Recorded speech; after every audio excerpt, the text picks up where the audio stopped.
Assalamualaikum warahmatullahi wabarakatuh. Perkenalkan, nama saya Fauzan Ramadan, NIM F1124045.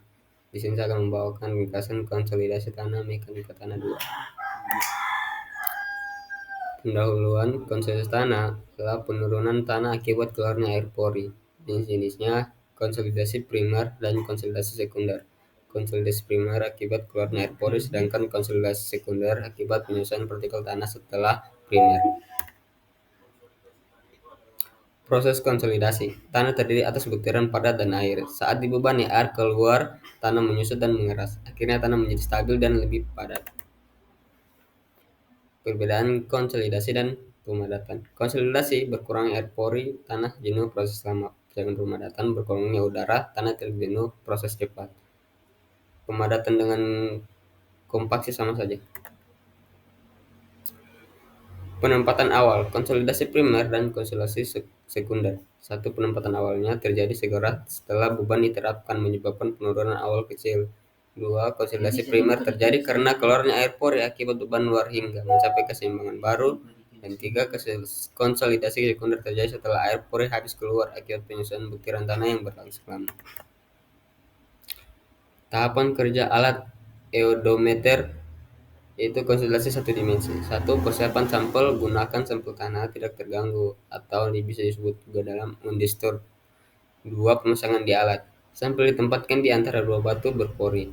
Tiga, perendaman atau saturasi, yaitu tanah dijenuhkan air agar seluruh rongga berisi air pori. Empat, pemberian beban bertahap. Beban ditambah bertahap sambil mencatat penurunan terhadap waktu. Cara menentukan tegangan prakonsolidasi atau bisa disebut dengan PC. Tegangan prakonsolidasi atau bisa disebut PC adalah tekanan efektif maksimum yang pernah dialami tanah. Menentukannya dilakukan melalui grafik LP dari hasil uji eodometer dengan metode Casagrande, yaitu ada jadi mekan 1. Gambar grafik hubungan angka pori E versus log tekanan P.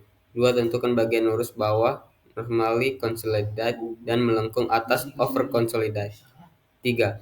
Tarik perpanjangan kedua garis. Titik potongan menunjukkan tegangan prakonsolidasi atau juga bisa disebut dengan PC. Cara menentukan nilai CV, koefisien konsolidasi. Koefisien konsolidasi menunjukkan kecepatan air pori keluar dari tanah, diperoleh dari grafik penurunan terhadap waktu hasil uji eodometer. Satu, metode log waktu. Gunakan grafik penurunan versus log T, menentukan T50, 50% konsolidasi, lalu hitungan CV TV X HDR pangkat 2 dalam kurung per T50 dengan TV sama dengan 0,197 untuk U sama dengan 50%. 2. Metode akar waktu, square root of time. Gunakan grafik penurunan versus akar T, tentukan T90 90% konsolidasi, lalu hitung CV sama dengan dalam kurung TV kali HDR pangkat 2 per T90 dengan TV sama dengan 0,848 untuk U sama dengan 90%. Ya, sekian dari saya. Terima kasih. Mohon maaf kurang dan lebihnya. Assalamualaikum warahmatullahi wabarakatuh.